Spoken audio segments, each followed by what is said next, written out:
Vele kunifundela izwi likaNkulunkulu. Jeremiah 31 verse 3. Jehova wabonakala kimi ukuthi wathi ngikuthandile ngothando oluphakade, ingakho ngikudonsile ngomusa. iBhayibheli yasifundisa ukuthi umhlaba kungakadalwa uNkulunkulu beseyazi ukuthi uzoba khona wena ngelinye ilanga. iBhayibheli ithi ngesikhathi usesesiswini sikanini uNkulunkulu bekwazi, wayekuthanda, wayekwazi konke ngawe. uNkulunkulu uyathanda abantu abadalile ngothando oluphakade. Isifiso sikaNkulunkulu kuyilokhu ukuthi abe nabantu bakhe ingunaphakade. uNkulunkulu uyalangazelela ukuthi abe nobudlelwane nawe ngisho usahamba la emhlabeni ngokukholwa, ube nokuxhumana naye, ube nokuzwa uthando lwakhe naye ezokuthi nawe uyamthanda. Ilokho ongukulangazelela lukaNkulunkulu. Kodwa-ke okuyindaba ebuhlungu kuyilokho ukuthi thina abantu sakhetha ukuthi singamkhonzi uNkulunkulu, sakhetha ukuthi singamnaki, kodwa sakhetha ukuthi sizenzela mathanda. iBhayibheli ithi esikhundleni sokuthi sikhonze lo osidalile sakhonza okudaliweyo. iBhayibheli yasitshela ukuthi abantu bakhetha ukuthi bahamba okwemizwa yabo, bakulalela benze okwezinkanuko zabo. iBhayibheli liyasifundisa ukuthi sonke saduka njengezimvu, sonke sona ngabuhlungu, ngenxa yalokho kwakusifanele ulaka lukaNkulunkulu. iBhayibheli yasitshela ukuthi kokuba uNkulunkulu walithanda izwe kangaka waze wanikela ngendodana yakhe ezelwe yodwa, ukuba ilona lokholweyo angabuphi kodwa abe nempilo wengunaphakade. uNkulunkulu wathanda abantu abanjani? Wathanda abantu abayizoni. Umuntu omusha angazi noma usubonile ubunjalo bakho phambi kaNkulunkulu na. iBhayibheli yasitshela ukuthi sonke sonile, sisilelwe inkazimulo kaNkulunkulu.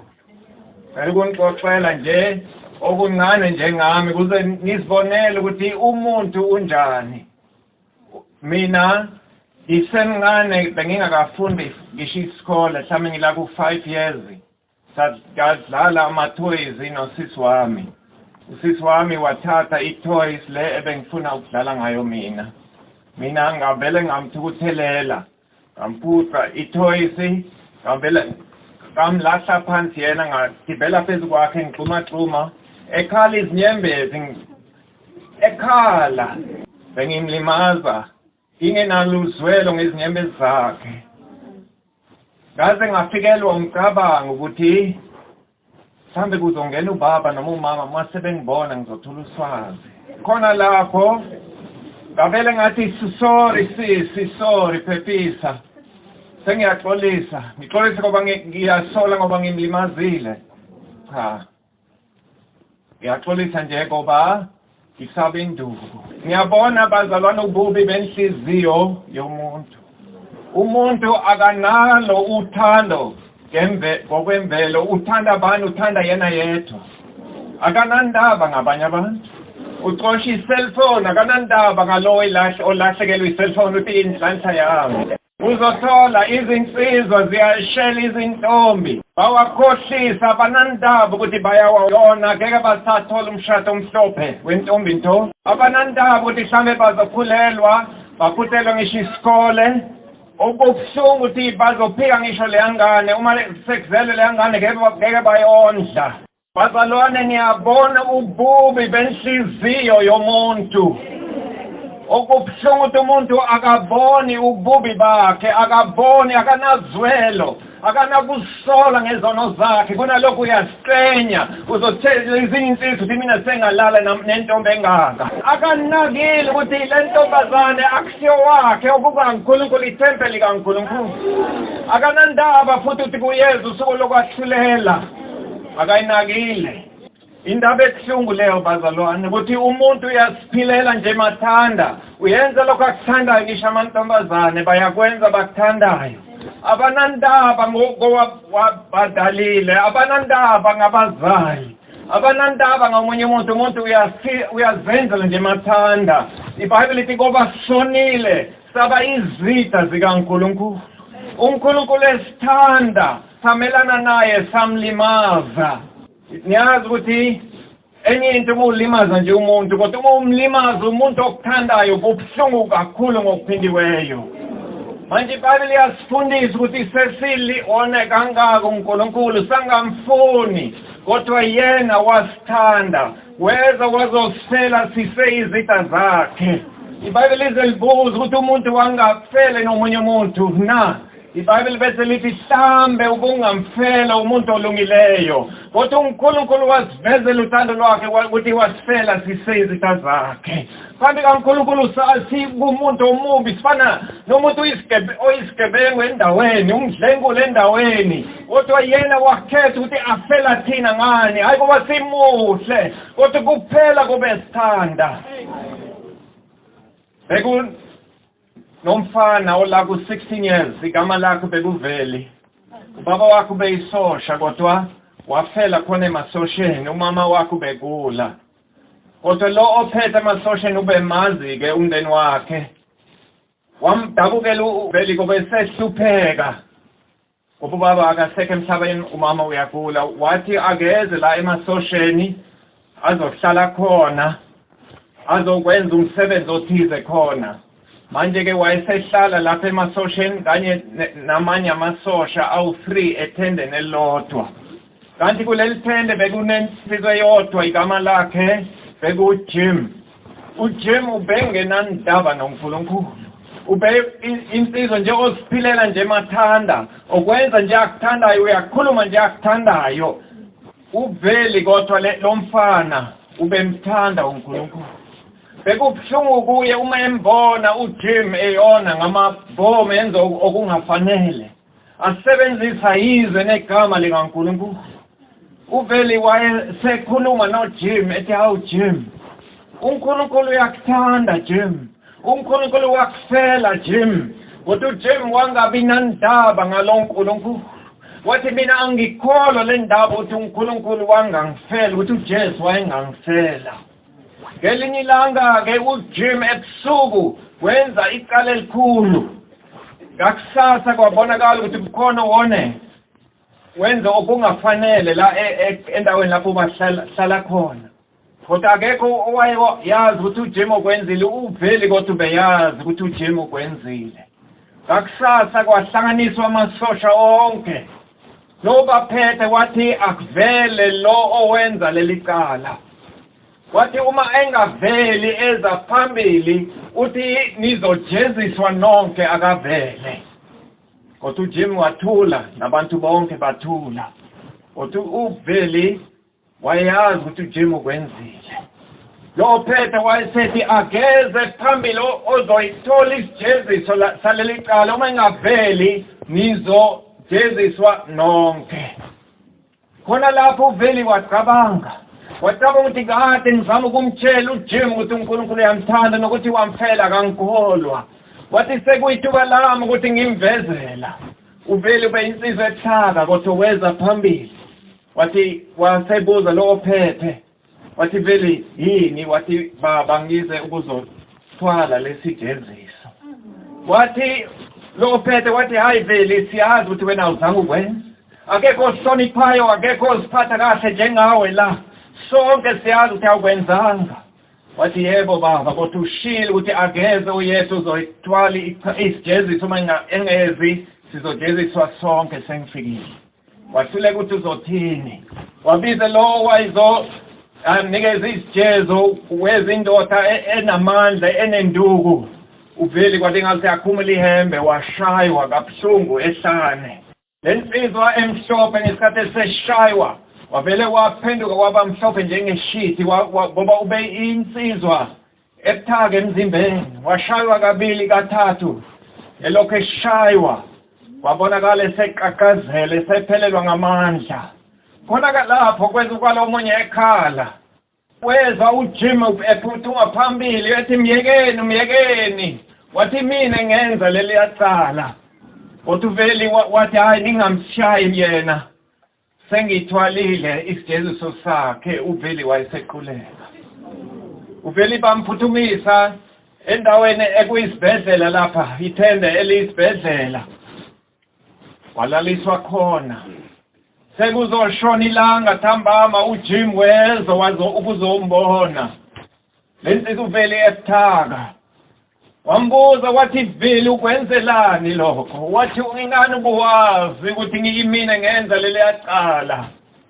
Uveli wamphendula wathi Jim bengilokho ngizama ukukutshela ukuthi uJesu uyakuthanda uyakufela kodwa ulokho ungiphikisa ukuthi awukholwa ukuthi umunye ubengangifela mina.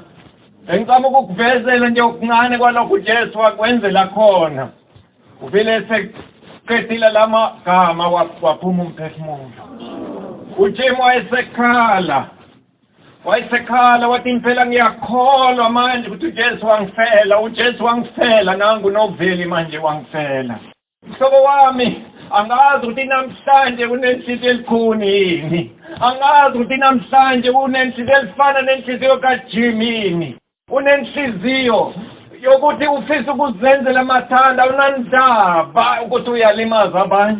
Akakhulu awunandaba ngalokho kudalileyo kalokhu okulangazelelelayo ofisa ukuba nawe ingunaphakade yini. Uyaziphilela mhlawumbe nje mathanda njengoJim. uNkulunkulu uyasitshela ukuthi uthando lukaNkulunkulu lukhulu kunothando lomzali kumntwana wakhe. Ngiyazi ukuthi empheleni uNkulunkulu wathi yena ungubaba, ubaba othanda abantwana bakhe. Empeleni ubaba emhlabeni bekufanele kube isithombe sikaNkulunkulu. Kodwa ukubuhlungu ukuthi esikhathini esiphila kuso uSathane wayibhidliza lesithombe esihle sikaNkulunkulu ngoba namhlanje sekuyindlalo ukuthi isithole obaba abangobaba wangempela. Okubuhlungu ukuthi izinsizwa namhlanje zisiphilele nje utshwala, zisiphilele nje ukujola, abanandaba ukushada okuhle, ukuba nomakhosi abazomthanda, ukuba nabantwana abazobathanda. Okubuhlungu ukuthi oyise namhlanje ukuthi kamsingivayiswa ngisho enkantolo ukuzobahonza abantwana babo. Kodwa kuyiqiniso ukuthi ubaba wangempela uyathanda abantwana bakhe, uyathanda ukuba benzele okuhle. uNkulunkulu ungubaba othanda abantwana bakhe, ungumelusi olungileyo odela impilo yakhe ngenxa yezimvu zakhe. iBhayibheli lize libuze ukuthi unina angayikhohlwa ingane yakhe encane oncelayo na. Bese iBhayibheli lithi noma unina angayikhohlwa ingane yakhe kodwa uNkulunkulu wathi ku-Israyeli ngeke ngimkhohle. Ngeke. Uthando lukaNkulunkulu ludlula kuthando lukayise noma kumama kumntwana wakhe. Phela kulivezela nje ngale ndaba eyenzeka impela kodwa ngingumfanekiso wothando lukaNkulunkulu kuwe. Kwakunobaba nomama babesekhulile isikhathi bazala indodana igama lakhe bekuPetrus. uPetrus wakhula bamkhulisa kahle basebenza kanzima. Babengacebile babesebenza nje emayadini. Ingama yalo mfana bekuPetrus bamkhulisa kahle bamfundisa izindlela zikaNkulunkulu. Base bamthumele eYunivesi. Basebenza kanzima ukuthi bamondle ukuze bamfundise.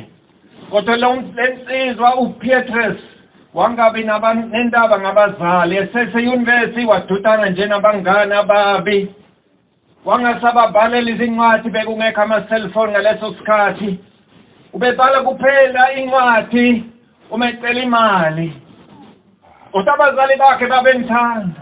Angazi noma uyabona isithombe sami sakho noNkulunkulu.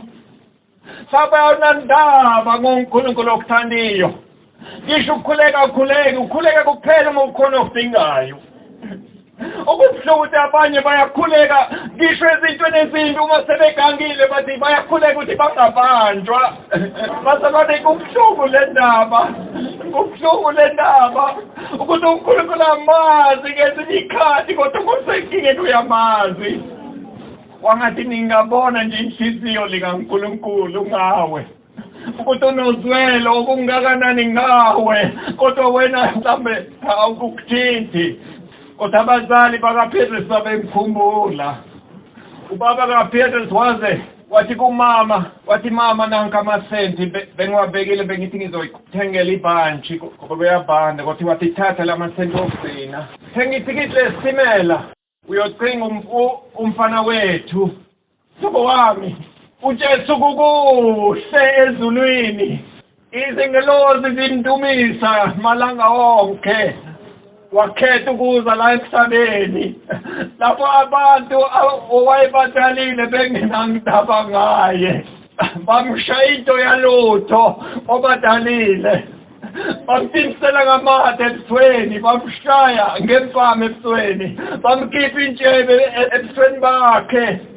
ngoba ekuthanda wena moni ekuthanda wena ungenandaba ngaye weza la emhlabeni ngoba ekuthanda umama kaPetrus wafika edolopheni wabuza wathi iphi iyunivesi bamkhomba wahamba ngezinyawo imali yokugibela engesenayo ehamba yocinga iyunivesi esahamba esitalatini wahlangabezana nezinto ezintathu oyedwa wabo wambona ukuthi uye uPetrus umfana wakhe ngesikhathi esembona wathokoza wathi awusawubona Petrus mfana wami kodwa uPetrus wavele wamziba wadlula nabangani bakhe ababili abangani bakaPetrus bambuza bathi akusiuma wakho inlo wathi lo isakazi singivezela iwashing angazi ufuna ndimi la esitalatini thoko wami mina unjalo unabangani awunandaba noNkulunkulu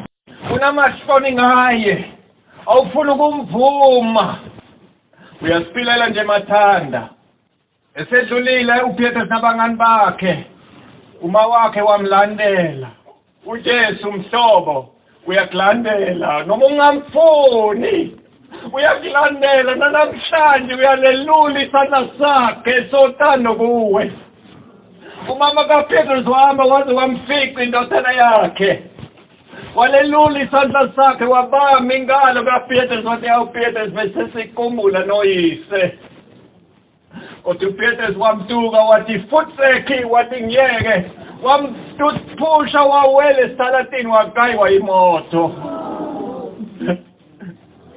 sobo wami namhlanje uNkulunkulu uyalelula isandla sakhe sothando kuwe sekungangaki elelula isandla sakhe sothando iBhayibheli liyasitshela ukuthi uNkulunkulu ukhuluma kanye ukhuluma kabili kodwa abantu abanakile mhlambe washiwa umngani wakhe wahamba la emhlabeni kodwa wena wasala ngaleso sikhathi uNkulunkulu bexoxisana nawe kathi mhlambe wawukhula uNkulunkulu wakhulumisana nawe mhlawumbe ubesengozini yemoto uNkulunkulu bekhulumisana nawe uNkulunkulu kwenzela zonke izinto ezinhle uyakhulumisana nawe uyalelula isandla sakhe sothando kuwe kodwa ngicela ukukubuza uthi kuze kube namhlanje uyasho njengoPetrus uthi ngiyeke ngisafisa ukuzifilela amathanda ngikwenzela amathanda na umama kaPetrus esewile esitalatini